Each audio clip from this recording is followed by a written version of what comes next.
Hi, everyone. Oh my gosh, I'm so excited. I'm so happy. So, today I have Elena Lipson. Elena, that's how you say your name, right? Elena? It is, yes. Elena on our call today, and we were just talking about how Elena and I have known each other like for years now. And we've like worked in circles, I've taken some things, and like we just kind of have kept crossing paths. And like this is the first time we're actually like interacting like one to one, which is really good. Although Elena, we did actually see each other at Chantel's for her and Oh, her thing in Kelowna, I but it knew was it. See? yes, but it was such a brief because there was just so much going on. Yeah, It was like such yeah. a brief connection. But just so you know, we actually did connect later. I was gonna say something like I feel like we have met in person, but Yeah. sometimes you don't know and you meet so many people at all the Mhm. events. So I'm so glad Yeah. you said that because Yeah. I That's couldn't okay. quite place it. That's Yeah. okay. And like it literally just popped into my mind. I was like, Yeah. oh right, we were in Kelowna. And what have you. So that was really exciting. So, Yes. anyways, we are here with Elena Listen today, and I'm super excited. Elena, thank you for coming on and welcome. Thank you so much for having me. I think, you can tell it's going to be a good conversation when kind of wish we hit record before we hit record because we're Uh-huh. already sort of in the flow of the energy.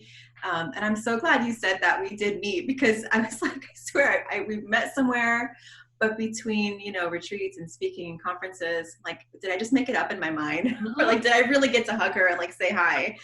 So I'm glad we did. And I was just loading a Kelowna video where I did get to speak years ago and loading it onto my whole media page. And I was remembering how many incredible women we do get to meet along the way. And through this Mhm. whole online world, on the one hand, it can be very overwhelming and distracting. And on the other hand, which I love, is that it's full of connection. I found my husband online. I found my house online. I found all my jobs online. I mean, it's just, I'm so grateful for this Wow. opportunity to hear and connect and learn and grow all of it, and I know a lot of people like get overwhelmed with the whole technology thing, but I think it can be used for good and it is being used for good. So thank you for Wow. this connection.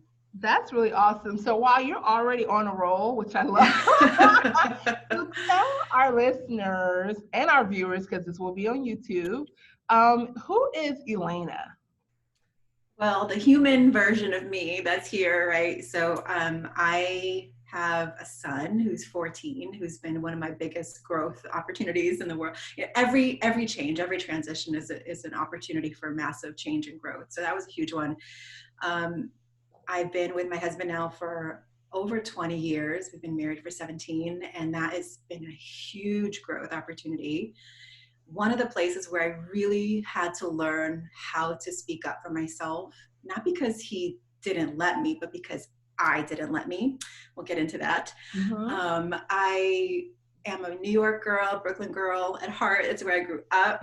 But then I moved to California for 10 years. That's where I met my husband, had my son, our son. And now we moved to 14 years ago now. Oh my goodness. I'm like, how is it possible that I have all this time behind me? I feel like I'm still Right. 24. Uh-huh. But we live in Bellingham, Washington, which is like, there's a forest in my backyard and a lake down the hill. It's not rural, but it's like kind of forest Mm-hmm. mountain land. And I never thought I'd be here, but here I am. 20 years ago, over 20 years ago now, 22 years ago, I started as a corporate trainer. I've been in sales. I've been a corporate recruiter in the technical world. I was um, uh, what is it called? Network engineer back in Microsoft days. I fixed computers. Like I have a really interesting like Wow. sales technical training Mm-hmm. background. And I loved it. I loved training. I loved teaching software. I loved all of it. Um, Along the path, the company hired a management coaching team, these two women who came in and coached our team. And I'm looking at them like, what are they doing? How come that looks so amazing? Like they're probably getting paid a lot of money. And so it started my journey with coaching. And so I went down that rabbit hole with Coach University and Coachville, and I got certified years ago. And I started building my coaching practice at the same time as I was working full time. So during that decade of doing all that is where my journey that I teach now actually started. This is over 20 years ago, which is working like so hard to build what you want to build without really understanding that I was burning myself out. So I have a little bit of that typical like just ambitious journey not really taking care of myself to the point where I needed to. But I think in your 20s, that's kind of the time to do it. And this is before Facebook and social media and leveraging your time with online courses. Like, no, Right. you woke up at 6 a.m. to go to the networking meeting. You went to work. At lunch, you took a coaching call. You worked again. And after work, you took another client. Like, it was like that, right? Yeah. There was no leveraging your time. You were either working with clients and speaking out there, or you were sleeping, right? That's like how it was. But now, so that's why I'm so, so grateful for technology now, because I do make money when I sleep. I do have courses that help people when I'm not teaching them, and things I put my heart into that are just out there in the world that people can see, like this. Like when you're watching this, Keisha and I are probably doing something totally different, right? Yeah. But you're here getting the value. That's why I love this. Absolutely. Yeah. So when my son was born, it really opened my eyes to this kind of rebel in me thinking, I don't want to ask someone for time off to be with my son. I don't want to have someone tell me when I could take my vacation or not. Like, as much as I love my work, and I really did love working, I had a great team, I had a great boss, I loved the work, but it just was limited because you have to be there at a certain time, and you know, it's a lot. So I sort of escaped that world, but I really created another sort of box for myself, because I remember in the early days, I started my first online business when my son was about 6 months old. So I had a little baby and one hand typing. I built an online store. This is before Facebook, before Twitter, before Instagram. So you really have to, I was sending out like postcards, physical postcards to people. So I'm like, how did I even start a business then? I wrote articles, I made phone calls, like things we just don't do very much anymore. We do ads, right? We do ads and writing and all the other stuff, podcasting. So I built the online business from scratch, and I really learned a lot in doing it pre-social media. And then I moved.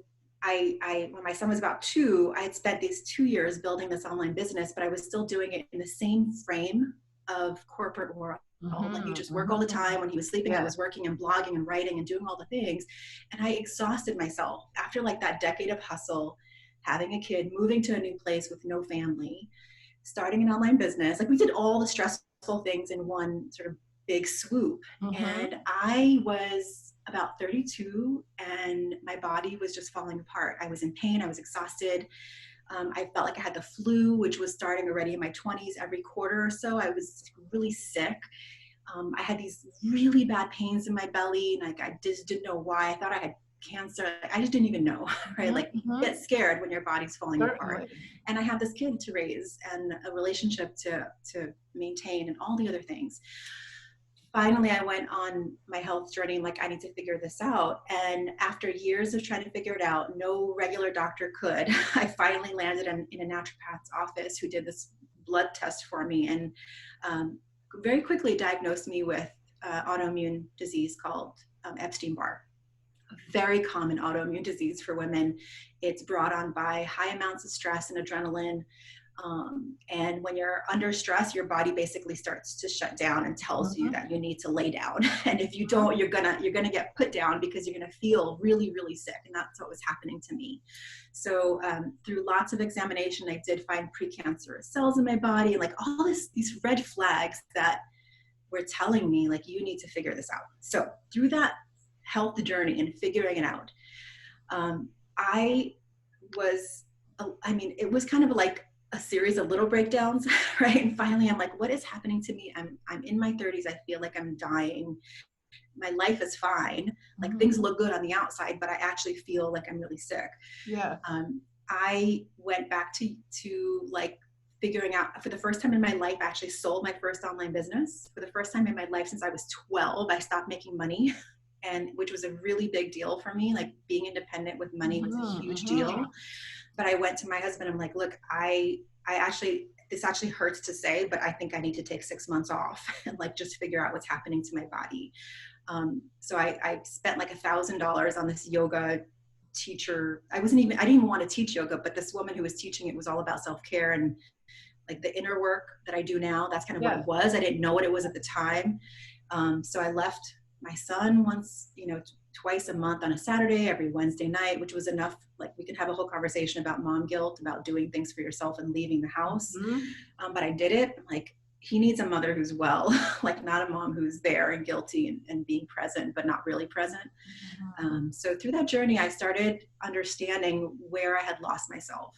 I started understanding where I was still functioning under the lies and false, what I call false agreements of other people's. And I'm writing a book on this, and I teach a masterclass on this particular topic of other people's priorities, opinions, expectations, approval, permission, standards. Like a whole, there's 12 of these things that we function under, these false agreements. And it's a lot to admit to yourself, to say, did I even want what I was going after? You know, why was I working so hard? Was it the money? Was it like some ideal that I was hitting? Was it some certification? Like, what was it? Why did I do that? So it's like a come to Jesus moment with yourself that a lot of women hit, I think, in their 30s and 40s and 50s, and some later and some sooner. And I see a lot of younger women now starting earlier, right, with the inner work, which is amazing. But I do see it happening for a lot of women, and it happened to me then. And I always thought of myself as really spiritual and outspoken. I spoke up for myself. But when I got really honest with myself, I saw moments, I saw the little breadcrumbs along the way where even like my first boyfriend's like, how come you like never have an opinion? You just kind of always go with the flow. And I'm like, oh, well, I just go with the flow and it's fine. And inside I'm thinking, I don't want to go there, but I couldn't say it. Like I couldn't say it. I don't know why I couldn't say it, but I can see now that I was trying to be nice. I was trying to go with the flow. I was trying to be understanding. I was trying to be like the one who didn't cause problems. You know, I can see now where it came from in my family. But it's still very alive for so many women that society tells us, you know, well, I'm getting off on a tangent here, but society tells us. This is perfect. Good. Society tells us that we can't really even trust our own instincts. We have to do it the right way. We have to follow the well-worn path. We have to agree to this idea of success and I was telling my husband, which was so weird to say to him, I'm like, I never even questioned that I didn't have to like grow up, go to school, get a degree, get married, have a kid, buy a house and die. Like I never even questioned that. Like, and he's like, oh wow. Like, not that listen, I love our life. I do. But if I don't say this out loud now, what am I going to do to rebel against myself later? Right. So we have to be able to say these things out loud. But it took me years to be able to say that. We went through this whole, he got a book called Radical Honesty. And we got radically honest. It was crazy. I can go back to that. But so anyway, through this journey of my own, I thought, okay, I see what's going on here. And it took time, you know, but I saw this online world sort of happening at the same time. And people doing things online that I was doing in person. I thought, wow, okay, if I can go back to what I really love, which is helping people. I was, you know, I think all women who coach and teach at some point were like, they're the ones that their friends come to for advice. They're the ones that was always me. But on the dark side of that there is a shadow side to that, right? Which is, I never learned how to ask for help. I never learned to ask, and it's making me emotional because I still struggle with this.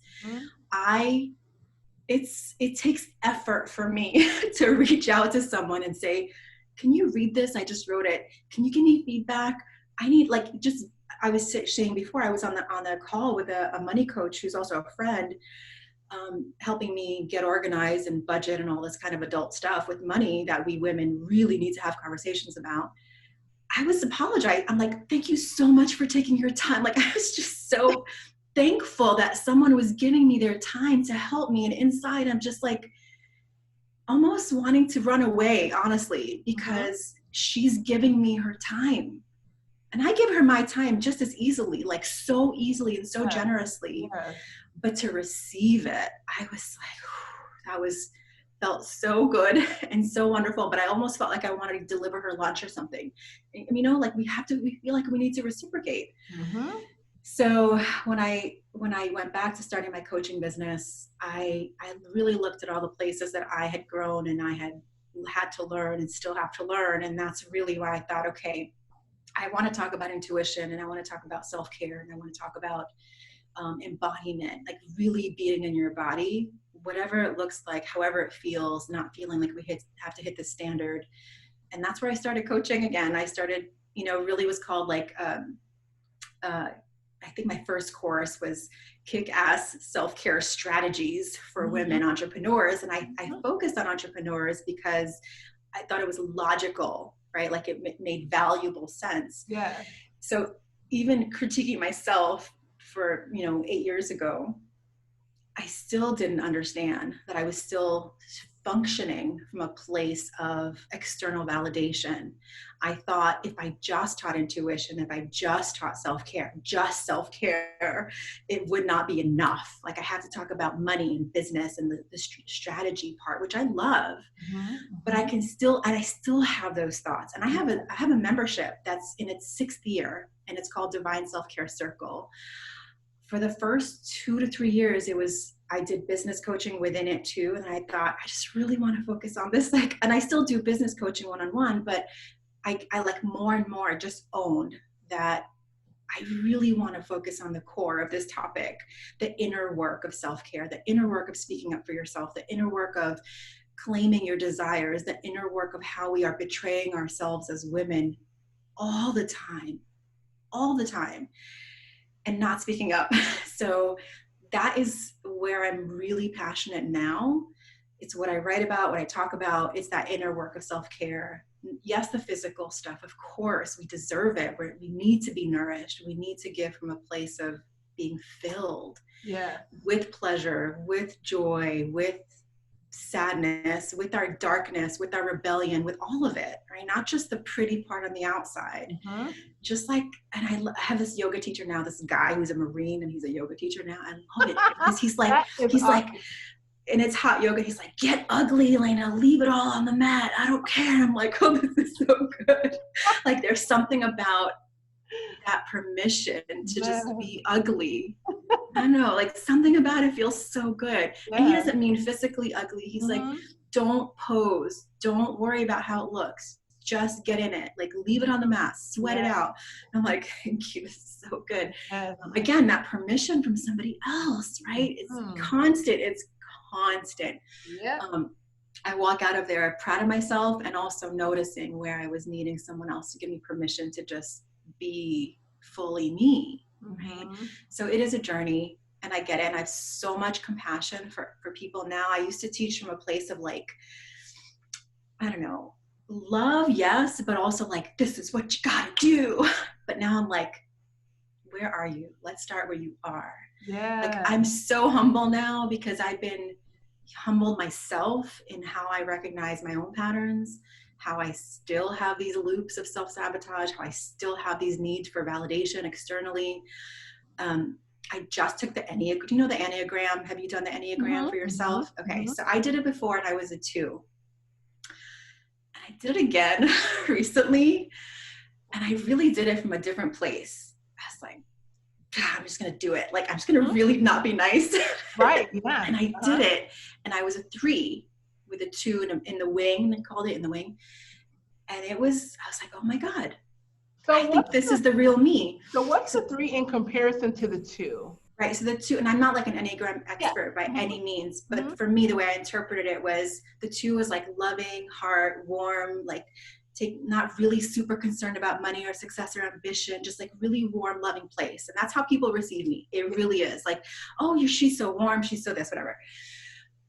But the 3 has this, the driving need for the 3 is a need for external validation. And I'm like, oh my God, I think that is me. But it felt so much more honest because if I can say it, like, I think I do things to be seen. Like when I post something, I have to think about it. Like, do I really care about this? Like, do I care? Like, I just took Facebook and email off my phone, and my mom's like, where are you? Why aren't you on Facebook? And I'm like, I just needed a break from like the constant. I want to check in with it intentionally, not just doing the scroll because I'm anxious or something.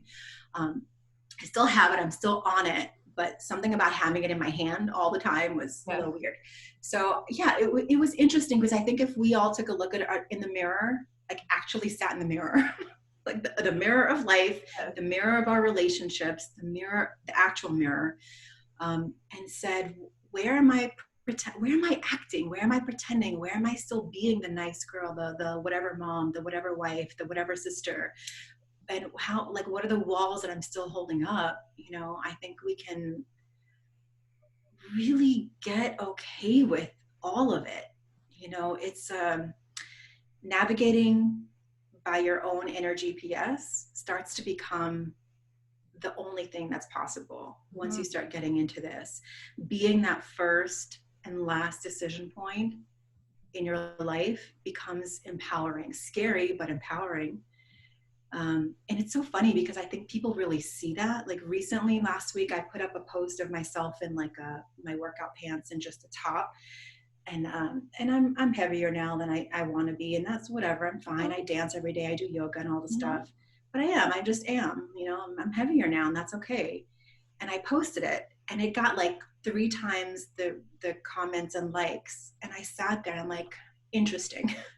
You know, I can post whatever pose, beautiful, whatever version of me. And it's just like, oh, there's another person doing their thing. Right. But I think and I didn't do it. I did it actually because I was so frustrated because I haven't weighed myself for a long time. And I sat there in a room alone, dancing to Zumba online, alone, to a recording. And I had a shirt on. And I'm like, why am I wearing this inside the house? Why can't I just take this off and let it all hang out? Let it jiggle. Yeah. And I'm like, oh my God, I was actually like hiding from myself. Right? Because we have this constant like sort of Instagram filter going. And so I just took that picture in that moment. As soon as I posted it, I'm like, I should just delete it. Like right away I knew, like, I just need to put it down and go take a shower, because if I stay, I'm going to delete it. I got to go take a shower and just let it flow. And I came back and it was like, boom, boom, boom, boom, boom, boom, boom, comments. Like, oh, I'm not alone. Like, people get this, they really see it. And it wasn't over engineered. And I do follow women who are showing all of it. And I love it. Actually, it's really validating. But so much of us is hidden, I think, for a couple of reasons. One, we've been living by other people's opinions, priorities, needs, expectations, and approval for so long that we don't even know what we want, right? Like there's times where I sit down and I try to create a vision for my life, and I'm like, oh, I feel like I've just been writing the same thing for so long. Like, do I really still want that thing? Does it matter? Right? I'm like, okay, some things, yes, they do matter. I could feel it in my heart. I could feel it. And some things, I'm like, I think I just kind of wanted it because I wanted it. Right. Because I thought I wanted it. Because I thought I was supposed to want it. Because that was the path. Like, you start a business, you write a book, you speak on stage, you go like all the check, right? But what if I did it my way? What would that look like? And I thought I was doing it my way. I really honestly did. And I still do, to some extent, think that we do know. But we get easily thrown off by criticism, by envy, and those are all good things. Like, if we can see them, if we can get like neutral to it and receive it. Okay, you're criticizing me. Was I open to that? Like, what about what I was doing made you think that I was open to your criticism without stopping you, saying, I'm not open to that? Like, that takes courage. Like, I'm really good at speaking my boundaries most of the time now. But I sometimes forget that it's been a work in progress. Like, I've been with people who have gotten even like the wrong coffee order, and they're like, oh, I'm just going to drink it. Like, but you didn't order it. Like, you paid for what you got. It's like a $4 coffee. Why don't you just go ask them? Oh, I don't want to waste it. I'm like, are you saying you're not worth a $4 coffee? Like, they're going to replace it for you. No problem. So, but that little mentality, right? Oh, I don't want to cause trouble. I don't want to, like, you know, and that's just like a little ripple. Imagine in your whole life, right? I don't want to live. And this is so, this is, and I'll just get really, I rarely talk about this in public because it just really kind of doesn't come up. But I think it's really important to understand that we all do this on some level. So when we were living in California, I loved it. My family's there. My sister's there. My mom's in New York. And when our son was born, my husband's like, we should move to Washington. And I'm like, huh, why? Like it made sense financially because the California real estate market was crazy. Yes. And we thought we had to buy a house, but buying a house back then in California at the top of the real estate market was insane. Mm-hmm. So it was logical because my ideal was that I wanted to be home with whatever child I had. This is before I realized I could work from home, like online kind of home. Right. Because Yes. before I thought working from home just meant remote working for my company, which I Yes, had correct. done when I was pregnant. But I'm like, that I still really can't even continue that because that's a lot. So once the online thing became available, it was a whole different story. But so long story short, we did move to Washington because it was logical, practical. I did not want to move to Washington, but it was really, I mean, it was like tearing me away from, my family. Mm-hmm. And part of that journey over those 2 years where I was getting really unwell was because I had betrayed myself. I mean, I betrayed myself and I couldn't even admit it. Mm-hmm. And I could see how I was starting to like collapse in and pointed towards me because I knew I couldn't blame anyone else. I knew instinctively I couldn't blame my husband for it. But I was pissed. Mm-hmm. And I was never a person to show my anger. Like you never see me get angry. Never. I'm so bad. Oh, I'm so poised. I'm so balanced. I'm so like grounded. But I'm glad the universe brought us together because he came one day, and this is like a couple of years into my health journey and like feeling better. And he sat down with me and he's like, I'm reading this book, and he says that everyone has something that they're angry about, but they don't express it. I'm like, oh, really? That's interesting. He's like, so what are you angry about? I'm like, I'm fine. I'm not angry. Look, we had this great life. Everything's great. He's like, come on, give it to me. I won't judge. Just give it to me. I'm like, well, if I was really honest, I'm angry that we left California. He's like, well, you don't look angry. And I sat there and I was like, I don't think I know how to look angry. Mm-hmm. And I think that really started the journey for us because he wasn't judging it and he knew it already. I think part of him knew it. But I think if we hadn't had that conversation, which led to many other conversations, I don't think it would have gone well. I don't think it would have gone 20 years. Let me say that. Yeah. But I learned then, and I had gone on this journey on like I worked with, coaches and shamans and therapists and whoever. So I'm like, and they're always like, oh, wow, your body's so angry. You're holding this anger. And like, but how do I express my anger? And like, you just say, I'm angry. I remember that was one guy told me that. I'm like, oh, you just say, I'm angry? Like, it's what we teach our children, right? When you're angry, say you're angry. If you're sad, say you're sad. You can cry, you can whatever. So that was really the start of like a deeper layer of the inner work that I was doing that I teach. And I think that's why I'm so obsessed with teaching women to move their body in whatever way feels good, because that's where our emotions live. And how can you feel it if you don't like just feel it, right? So if you're ever on retreat with me, we in the morning, we move our bodies, we shake it out, we stomp it out, we scream it out, we cry it out. And it just, I've been teaching this practice for a long time. And over the years, that's what I get most like transformative feedback about. Yes. Like, oh, I didn't know. I had so much in me that I didn't let out. So I think, for me, I'd really learned that claiming that inner truth and that inner authority and learning to live on your own terms. It all sounds great when someone's talking about it online and writing about it, but you have to understand, like, we have to get really, really honest with ourselves, because self-betrayal for women in tiny little ways of not returning that coffee because it was the wrong order, to allowing someone to make an assumption about you and not speaking up for yourself or speaking up for somebody else in the room.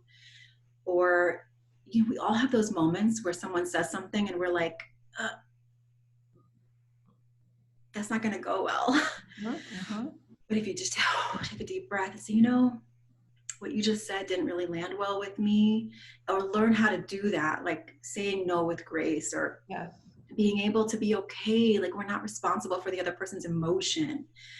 There's so much here. Like this is, I can talk about this for a long, long time, but I think these false agreements that we have as women lead to self-betrayal, lead to being dishonest with ourselves, lead to so much tension and conflict in relationships that can be healed and can be brought to the surface. And even still, there's always those people in your life who are your teachers.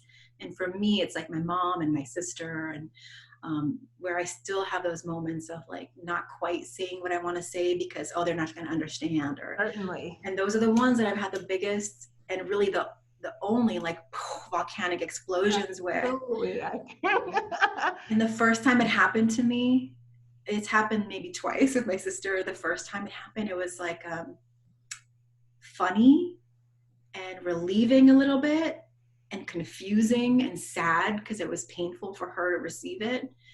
But once we really sat down and talked about it, I understood. I'm like, I think I've been holding back for a lifetime. I think there's a lifetime of things that I haven't said to you because I want to be nice, or I want to be loving or understanding, or because I think you don't get it because you're not woke enough. Like, you know what I mean? Like all the reasons we say that. And whether she got it or not, doesn't matter. Like it was my responsibility to speak up so I don't blow up. And I've done it now twice with her, and it felt terrible. But it was almost like we become these different people with others because we're still living by their expectations, and it's not their fault. I agree. I agree. And I'm going to say something to that point, Elena, because, there's so many like parallelisms in like the things you do with your clients and the things that my clients end up needing, like work with, and those expectations. Like the premise of my work is just this idea of being able to let go of others, release the expectations. Because you talked about, there's a lot of like, I was nodding, for those of you who just listen on audio, who don't see me on video, I was like, nodding yes, because I can relate to a good bit of what you're saying. And even the part about anger, like even for me, like you would not find any one person online who could say that they have seen me like angry ever, like not even my friends. Like I am the one who people like, she's so mild mannered, and she's like, what I mean? She's able to, like, and except for my husband now, he's like, for him or like my mother, like people in like my family circle will probably have a different experience. But it's because to me, similar to you, I didn't know how to be angry. I didn't understand because whenever I saw it, it was always very aggressive.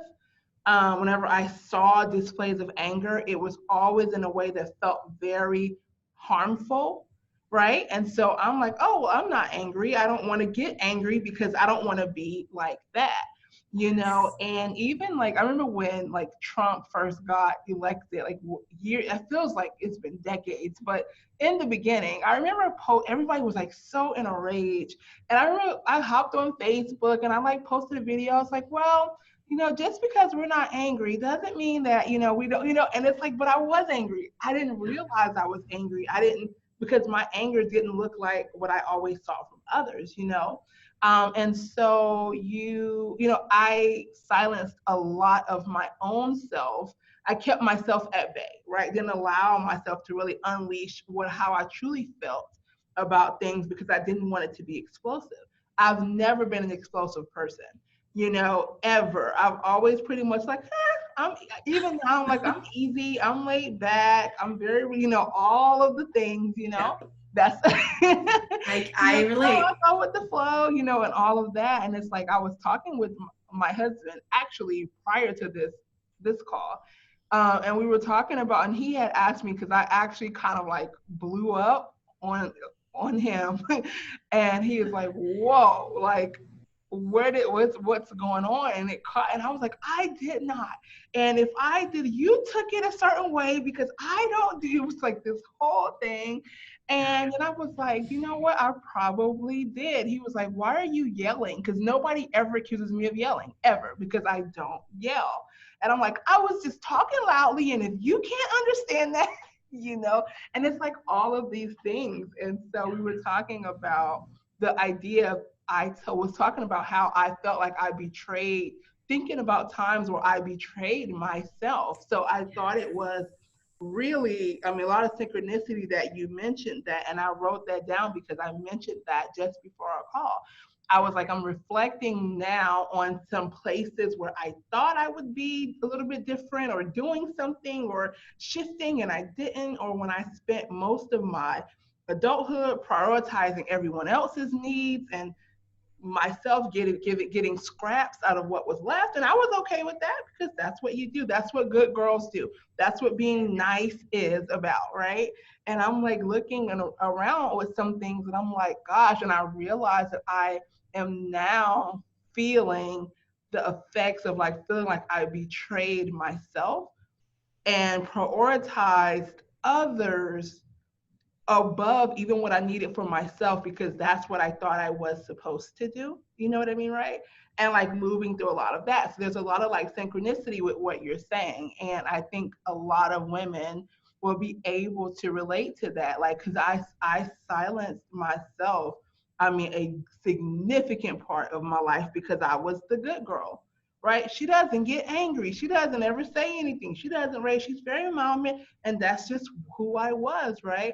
But and I would put, like you said, with the coffee, right? I would, oh, it's okay, I'll take it. I don't want to be, wait, in so much. And it's like looking at who I am now and just the security I have with myself. I'm like, there's a range of emotions and I'm allowed to feel every single one of them, right? I honor that. I acknowledge. I've always made room for everyone else to do that. I'm like, you can feel however you want to feel, but it was never permissible to myself for me to show that, you had to be a certain way. And I needed to be the calm one because, the one who settles everything and brings everyone back around, and all of that. But it's interesting that you talk about that because a lot of it is undoing the expectations. And I tell my clients that all the time. We need to release the expectations. Are you actually living the life that you want to live, or are you just on the path that you just have been on?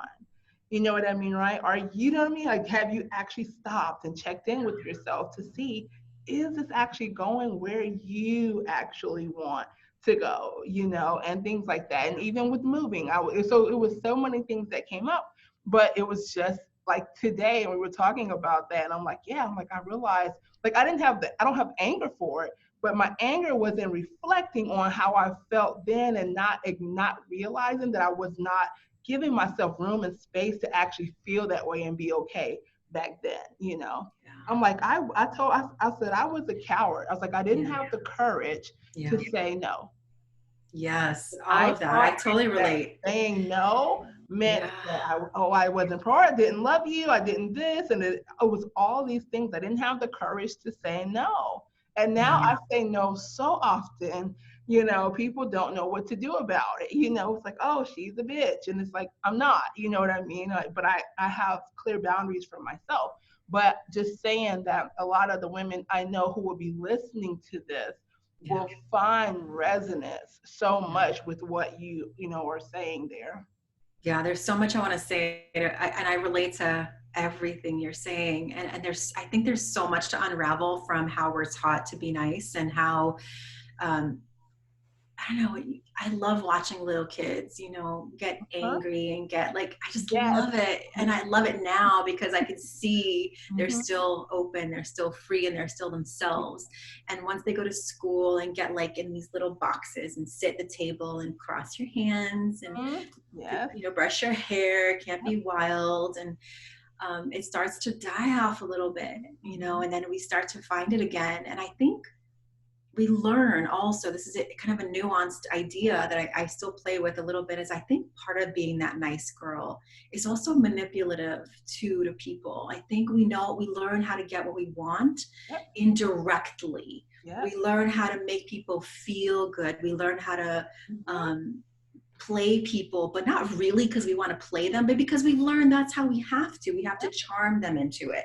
The charisma. And I was just reading this history on seductivity and seduction, and how like Cleopatra, like that's the she learned how to seduce. Yes. Yes. And not that's how she it's empowering, right? But Yes. you can do it honestly by just being so much you that you become seductive. You don't have to manipulate your way into it.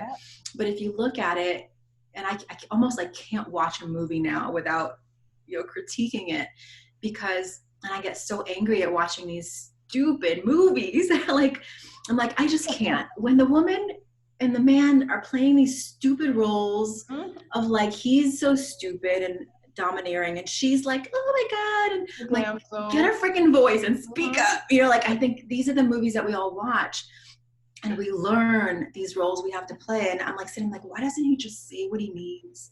Why doesn't she just ask for what she wants? Yes, I'm like, I can't let go, right? I can't let go. Like, a movie has to be really good in order for me to just to be able to let go that critique, because now I can see it so clearly how we're all taught to play a certain role.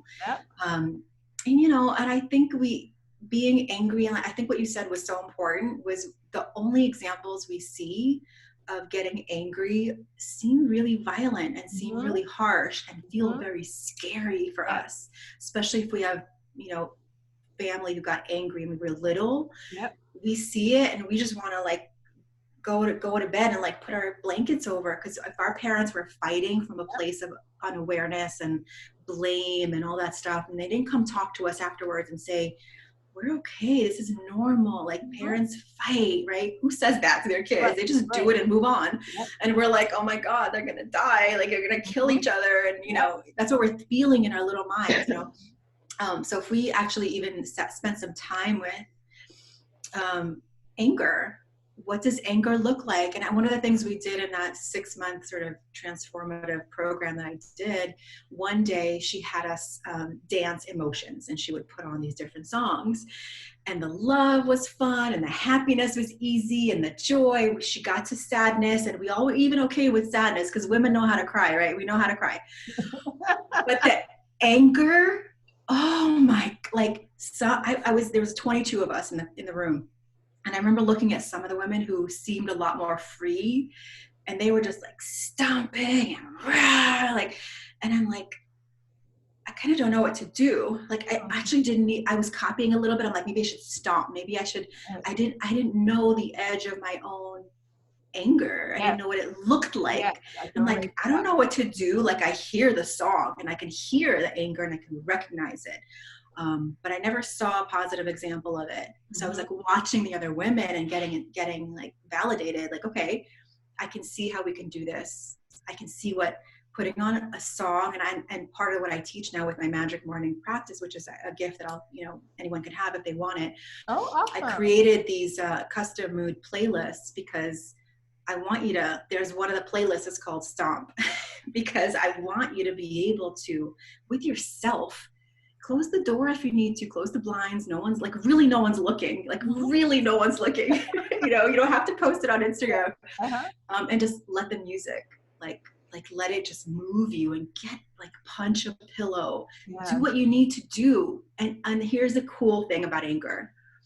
I didn't know we were going to go here, but I love that we're doing this. The really amazing thing about anger for women is that you don't even have to know why you're angry. I think that stops us from being angry too. Like, well, there's nothing that makes me angry. Like, of course we can turn on the news in 2 seconds and get angry, but then what? Are you going to express it? Are you going to let it sit in your body and turn it into poison? Or are you going to let it move through you and change you and activate you? So then you can say, I'm angry. I can express it. I can release it. Now what action do I want to take? Because I'll tell you, anger, and I've been at retreats where we've done this sort of anger experience, and it's fascinating to watch, because as soon as someone gets really angry physically, right underneath it is sadness. It's a deep sadness, but underneath that is joy. And there's an exercise that we go through, and they're like, first, if you can get angry, not everyone could, but if you could get angry enough to curse and hit, something safe, not each other, it automatically turns to tears, sobbing tears. And then it's and then comes this joy, and then anger could come again, and then sadness can come again. And then it's when that happens to someone, what they look like is they're 4 years old and they're fresh. And they're like, oh my God, I was holding all of that. And it's not easy to get to. And we spend a whole, lots of there's shame and there's sadness and there's lots of other stuff that goes in it. But to watch a woman get angry and let it pass is so beautiful. It's Wow. really powerful. Let me ask you this, Elena. What is one of your earliest memories of being or feeling silenced in your life? Um, Interesting. I mean, as an adult, the self-silencing, that story that I said about like silencing myself and not um, Hmm. speaking up that I didn't want to move, Yes, yes. that was, and I sort of internalized it, right? That was a huge example for me. As a little girl, as a teenager, I just remember this. I don't know if I can remember like one specific example Okay. or where it came from, but I remember being about 15 or 16. I was in a relationship, maybe 17. And I remember having my boyfriend at the time asking me what was wrong. And my response for the longest time was nothing. And in the inside, I was boiling, like Mhm. boiling. And like, I really, of course, it was something. Everyone knows it's not nothing. But Yeah. it's interesting because I think about this a lot because I teach this. I don't know if it was anyone saying like you can't be angry or you Mhm. can't have an opinion or anything like that. But this is like my first relationship, and I think I was acting out what I thought I was supposed to do: be agreeable, go with the flow, be understanding, and not push back, Mhm. right? Um, but I remember he was later, this like a long relationship, 5 years, and at the end he's like, God, you can just always get angry with me. Why is that? But it wasn't even really angry. I was like, I couldn't even express it really, so I would end up crying and hanging up the phone Yes. because I didn't know how to articulate my anger. So it just came out as tears and hanging up. And I thought, that's it, the relationship's over. Right. And he would call me, he's like, what the hell was that? I'm like, like I didn't know how to articulate it. And that Yeah. relationship ended and way in the past.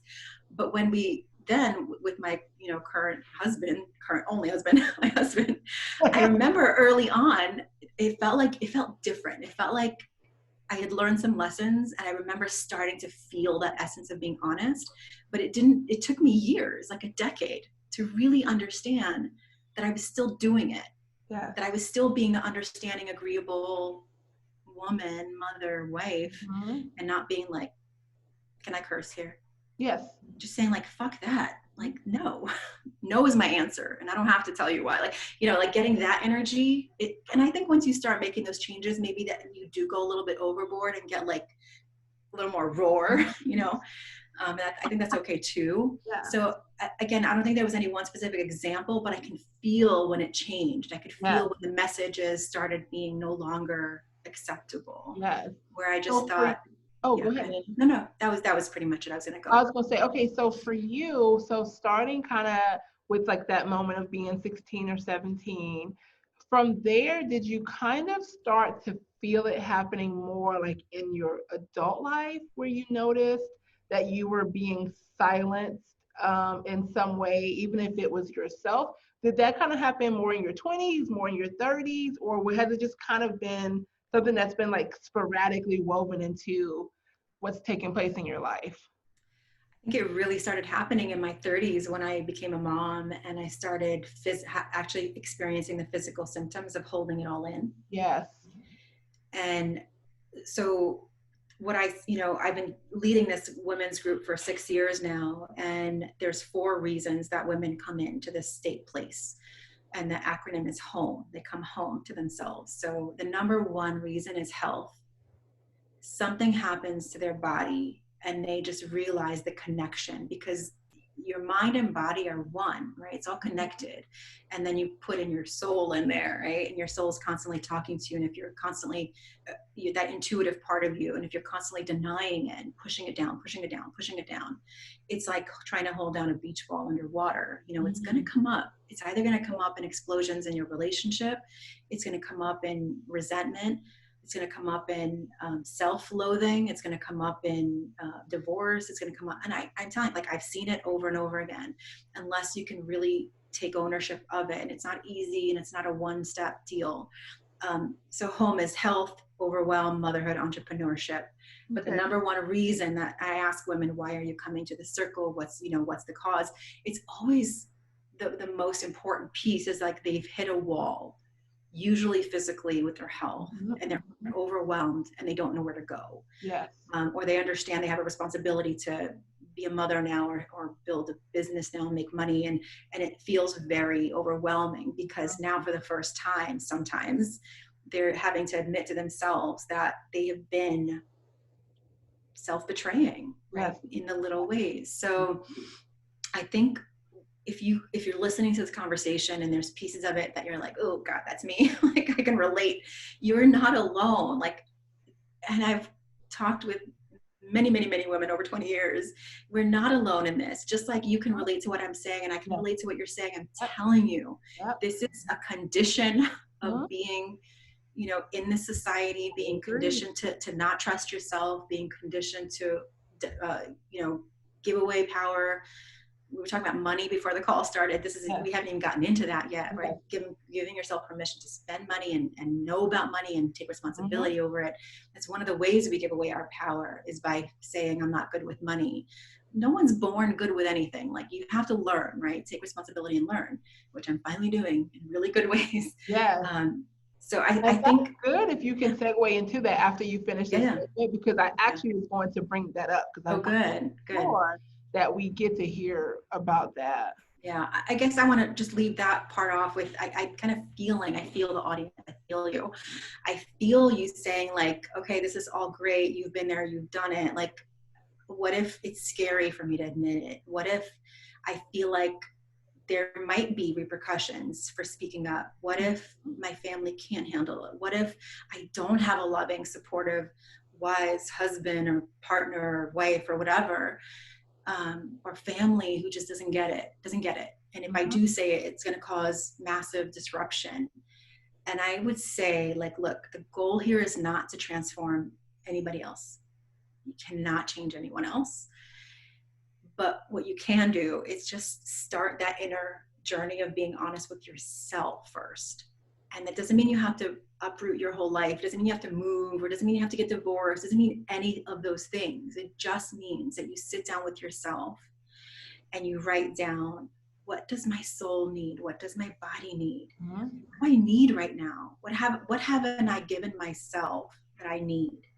Mhm. Because once you do that, and we can go into quantum physics and reality and subconscious and all that stuff, but at the basics, when you start to change how you see things, they actually do start opening up. Like, if you have a story about someone in your life based on past relationships, if you start to rewrite those stories, that person might start looking different to you and start feeling different to you. Like, I'm still married to the same person I was 20 years ago, but we're much more honest with each other right Certainly. now.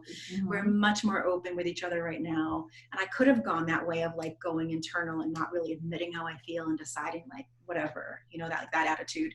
And it wouldn't have ended well because I was already not feeling good in my body and feeling, ill. And that's not for everyone. Not everyone's going to feel it in their bodies, but I can talk about this for a long time. But Okay, I'm with I you. guess I want to give you a big hug and say, like, don't feel like I'm making this so clean and tidy in a 20, 30, 40-minute Mhm. conversation. This is Mhm. like decades of inner work that I Certainly. still do. I Yep. still have to remind myself to speak up for myself. And I'm really good at it now in a lot of ways, but I still have those people in my life that remind me, oh, you're not done yet. Like, you Certainly. still Yep. need to do the work. Yep. Yep. Absolutely. Yeah. And when I tell you I can relate, and like I said, a lot of people, women who end up being clients, or even if they don't, and just like prospects or community members who come in, like they feel like they are really by themselves, and like you're not. I'll tell them all the time, you can look at me now and this and that, but this has been a journey, and the years and years and years and years of work, and like you having a business before online business was popular, you know what I mean? And learning to navigate all of that, like it's been years of work of the whole telling my story and learning that. For me, that was the biggest thing, and getting comfort with that. So before we got on, you were talking about money, some Yeah. experience you were having with that. Can you share that with our listeners? Yeah. I think, like I said, I've always made money. I've always been someone who like saves. Mm-hmm. I've had a couple of rounds of like debt in my life that I've gotten myself into business wise Mm-hmm. or school wise, and I've been able to pay those off, thank goodness. Um, but I think part of the reason that I was in that loop was because, and I was sharing this with the woman who's helping me now. She's a money coach. And I was like, oh, so you can actually plan and budget and decide what you want to do before you do it instead of looking back and then categorizing what you did and having some guilt over the things that you weren't conscious about. And I still like, I have a list of courses that I've gotten over the past year that I haven't really done. Yeah. Even the little ones, I'm like, I am Mm-hmm. not allowed to buy anything new until I do these, because I think we all get caught. And I love to learn, I love to grow, so we can get caught up in it. But I think the one lie that I told myself, and I see a lot of women telling themselves, is that they just aren't good with money. And I wrote this post recently saying like, okay, so maybe you're good with money. Maybe you can figure out how to, pay your expenses and do all the things and have a bank account and all those. But have you just like completely disassociated yourself with the potential for something bigger, like building wealth Yes. for your family? Mm-hmm. You, not your partner, Mm-hmm. not an inheritance, not winning the lotto, like you create something that builds wealth, right? And so it's like, I think part of me was scared to admit that that's what I wanted. It was too much. I don't need it. This is not like, I just don't need that. I don't know how to do it. It's for other people. My family doesn't like to do that. Like this idea, right? And it was subtle in the back of my mind somewhere.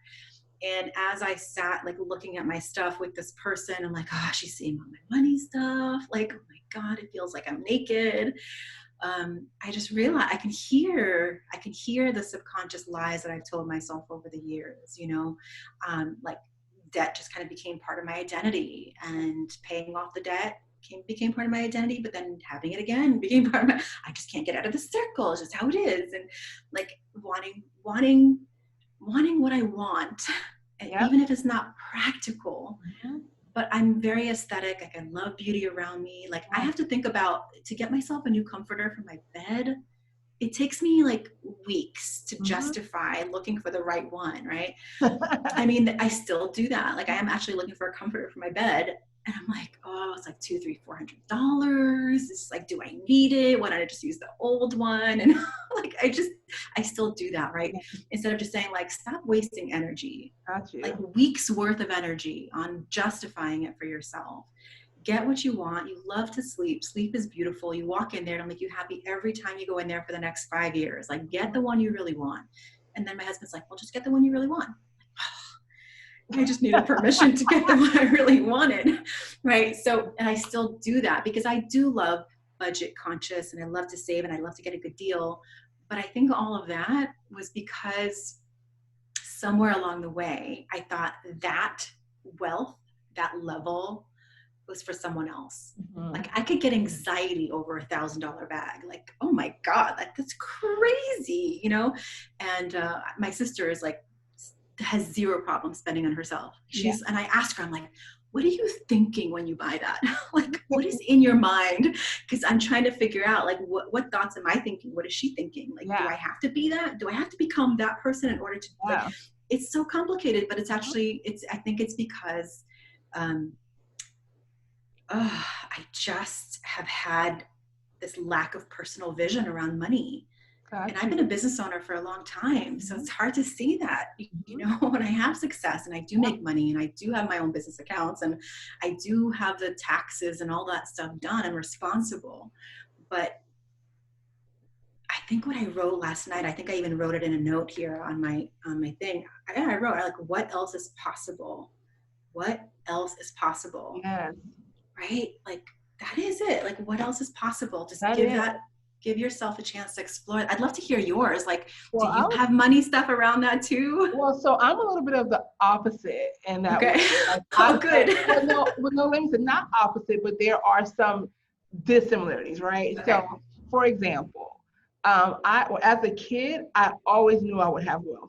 I didn't Nice. come from wealth. I was a little girl who was like, I'm gonna be wealthy. Yes. When I first heard of what legacy when I was a kid, I knew I wanted legacy and I knew I wanted wealth. That has been one of the consistent things in my life.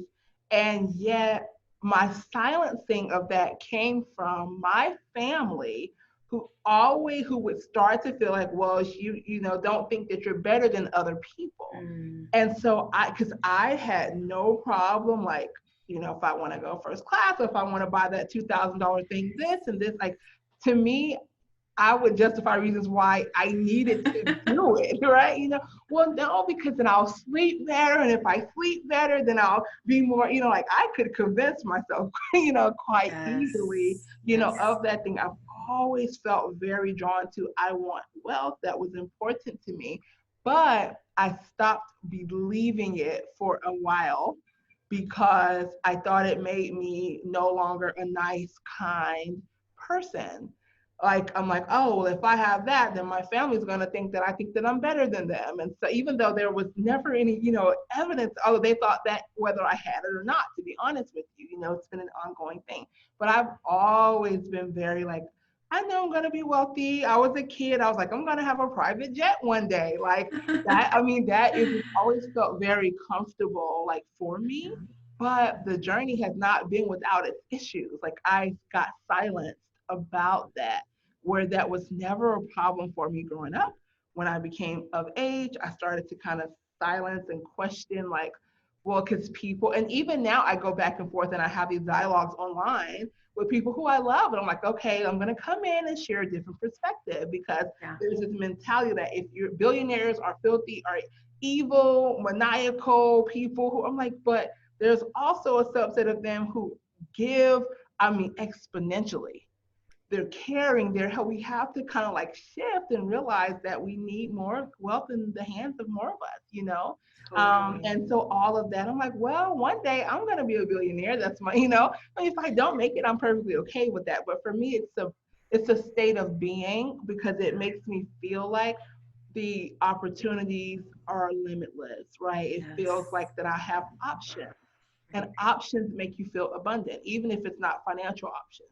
You know, having the option to choose to lay in for another hour can give you a feeling of abundance, right? You know, there's so many ways. And for me, it was just that feeling of wanting to know that I had options and that I have options. And to me, that just puts you in a state of like on a wealth trajectory, I feel. But I Yes. had a lot of grappling with that because my family, the people who I was around the most, were extremely different. Like they don't have a concept in that way. Like we were talking the other day before we wrap up, and my grandfather made a statement. He was like, there was something about winning $200,000 or something, right? And or maybe it was $100,000. And he was like, "Oh my gosh, I would be able to have like a whole private airplane if I had $100,000." And I was like, "Do you know? I wish I could get, you know, what I mean, like, but the concept of those things cost like exponentially more, but there has never been, haven't allowed themselves to dream that dream of feeling that that is possible for them. Like when I grew up, I was told that only that happens to white people on TV, you know. And so I'm like, but why can't I, like, why can't I have that also, you know? But it was a journey of feel silencing, feeling silenced. Like I felt like I had to choose between my family's love or having the things that I wanted, you know. And that was kind of a part of that, you know, journey and that Yeah. trajectory there. You know, I love what you just said because I think that's so important to understand how, everything that we're saying about women right now applies to all of our social beliefs, right? Like I remember Friday night sitting in front of the TV watching lifestyles of the rich and famous. Mm-hmm. And I look at it now and I'm like, interesting. The rich and famous means that Mm-hmm. it's a section of people Yep. who, yes, were, I'm pretty sure they were mostly white, Yes, mostly they were. whatever. I Yes, remember because like I watched that. eating champagne wishes and caviar Yep. dreams, Mm-hmm. right? And Mm-hmm. I think even putting it on TV and calling it the rich and famous, lifestyles of the rich and famous, not lifestyles that you can hope for, Yes. lifestyles of the automatically separated you from Yep. it. You're And right. me as well. And I think, it's probably where the seeds were planted, right? These are not things you can have. These are Mm-hmm. things that have been passed down from generation to Yep. generation. Mm-hmm. These are not, and I wasn't born here, and I was born in Russia, and I came when I was like 6 years old. And so like, I was just at that time where I was watching all these things, you know, I'm like, oh, I get it. Like if you're born of this particular wealth generation and you have it in your family, then you have this Mm-hmm. mansion, you have a yacht, and you have these. So it was like for them. And I can only imagine where if it was even someone who wasn't my skin color, who wasn't Mm-hmm. so different from me, Yeah. that it was even more of a message. Like you can look at it, but you can't have it. Yes, And absolutely. so I think we are obligated to talk about it now. We're obligated to recognize it now. And that's why like I literally can't watch current TV and movies Yeah. because like, no, like Mm-hmm. this message is not okay. Yep. So we need to see different. We need to see Yep. other examples. We need to have these conversations of Absolutely. the self betrayal. Yep. And when I say self betrayal, I don't want it to come off from a place of punishment or punitive. Mm-mm. I just want it to be recognized that we are taught to Yep. betray ourselves, not because we're bad, not because we're wrong, not because we don't deserve it, but because somewhere along the way we got the message that somehow we're less than and we're not Mm-hmm. worthy of it. Not worthy. Yep. That's it. That Like, worthiness. please know you are worthy. Mhm. Like, whatever your story is, whatever it is, you're so worthy. You're worthy, and you're worthy of having options. Like Yes. whether you're financially where you want to be, like Elena's working with her money coach and seeing the expansiveness even more so there. Like just knowing that wherever you can find options in your life helps subconsciously to put you on that trajectory of aligning with what you actually like, what you actually want, not what your husband wants for you or what any like, but what you actually want. And sometimes we have to check in and say, am I actually still working towards what I want, or am I just on this path, you know? And so I think options is such a key to that choosing, because options feel luxurious. What, I Yes. can lay Yes. down for another 45 minutes. I don't have to. It's like the things that can be so simple as that, you know, or Yes. oh wow, do I want the sexy dress today or the more classy, whatever that is, like just having options. If we really tap into that energy, I have found it just I don't know, it just does something to you, I think, on a cellular level. Totally. I just two quick takeaways Mhm. before I know Yeah, we can talk on and on and yeah, on, I but know. I Yeah, think the first thing with all of this that we've talked about, money, self-worth, your life, what you want, is give yourself the time and space to actually sit down with yourself and define wealth and worth and hmm options for yourself. Right, because I hear you saying it, and like I never thought about it. Like, oh, I never thought about options as like getting to sleep in a little more. I never thought about that kind of option, right? We have to define it for ourselves, yes. and after you define it, this is where it can be really fun. Is look for examples of women and men and everything in between. You know, look for be beautiful people who you resonate with, like if you're going to curate your Instagram feed or who you follow or what you read, make it someone who is aligned with that energy of what you're looking Yep. for. Yep. Find someone who defies your old story Yep. and shows you what's possible. If Mhm. seeing someone that is like makes you feel bad about yourself, unfollow them. Like, it's okay. You're not going to be the nice girl. It's okay. Mhm. But make sure you're looking at examples that just like we've been programmed, we can reprogram ourselves. Absolutely. And actually we must We reprogram must. ourselves. We Yes. must, because the way that we were programmed simply does not lend itself to us really becoming amplified in Yes. whatever it is that we choose to do in our lives. It does not lend to that really at all. And like you say, look for example, like they always say, look for the evidence. You know how you look for Look evidence for of things that evidence. you like, if you think you're gonna fail, you will find evidence of that you're gonna fail. People who fail, before you know it, your news feed is flooded with people who failed at something, right? Or Yes. like for me, it was like, this idea of, okay, I'm kind and being kind. Like I don't care about being nice, but I care about being kind, right? And I think a lot of us are there, but it's for me, it's like, okay, let me find people who I feel are very kind and they have boundaries, they still showcase themselves, they still are growing, they're abundant, like their kindness has not stopped the success that they're aiming for or the things that they want. And so I find that, and I tend to like, I check on them often, right? Just to kind of like rejuvenate. So just like Elena said, look for examples of whatever that is for you, Yeah. that continues to just show what is possible, for you. And Elena and I clearly can talk for however long. Yes. Oh my gosh. So, so Elena, where can our listeners follow you and learn more about you?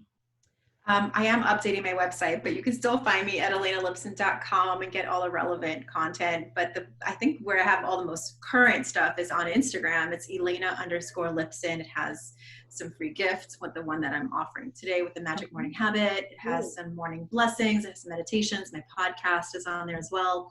The Meditations and Musings podcast, which I just hit the 3-year anniversary of my podcast. Congratulations. It just makes me so grateful to get to do that. And like, I'm like, yes, you can be consistent. It's so good. Yes. So yeah, you can find all of that. And please message me. I love to connect with people. I love to chat. I don't have like some gatekeeper who answers all my stuff for me. I love to keep things intimate and real and connected. Yes. So please, if you have a question or need a resource, I am here and available. Yes. And just so everyone knows, if you click on, if you go to KeishaShields.com/podcast or click in the episode show notes, you'll see all of Elena's links and where you can locate her, where you can find out more about her work, where you can partake in her work if you desire. And before I go, I wanted to say something, Elena, that came up to me while you were talking. You may not remember this, or you might. I think it was 6 years ago, I did this 5-day, it was called a Couture Care Play Shop. And you were one of my presenters in there. It was on Facebook. It was a 5-day challenge, and it was about how to have couture self-care. Oh my gosh. And you did something on that, and I totally forgot until you were talking. And I'm like, I know we have woven into things, but I'm see if I can, like, it's on my mind now. I want to see if I can like find like something from back then. But you were one of the presenters, and you were doing like self-care, like everybody had like a day where they would go in and people were asking you. I'm like, Elena, we have woven around each other, and that is so crazy. That's so funny. But that when you were talking, I'm like, oh my gosh. And I think it was in 2014. I believe it was like in the fall or something. Yeah, I started the self-care work in 2013. And I just, as you said it, it totally brings back that memory. But yes, so I knew, I'm like, there's no way we could have just seen each other. But we had never actually, I think, one-to-one kind of like, interacted. But I'm like, that's crazy. So I just wanted to say, Elena, thank you so much. This was really awesome. And, I think it speaks for itself. So you all, thank you for showing up, Elena. I hope that you all really can see a lot of your experiences in what Elena has shared, because again, I'm just nodding. Yeah, I didn't have to say much, because I'm like, keep going. Yeah, keep going. And so that's the important thing. But I hope that you all are well. If you're listening on the podcast, you can hop over to the website to get the YouTube video so that you can see us vibing there and see Elena's beautiful face.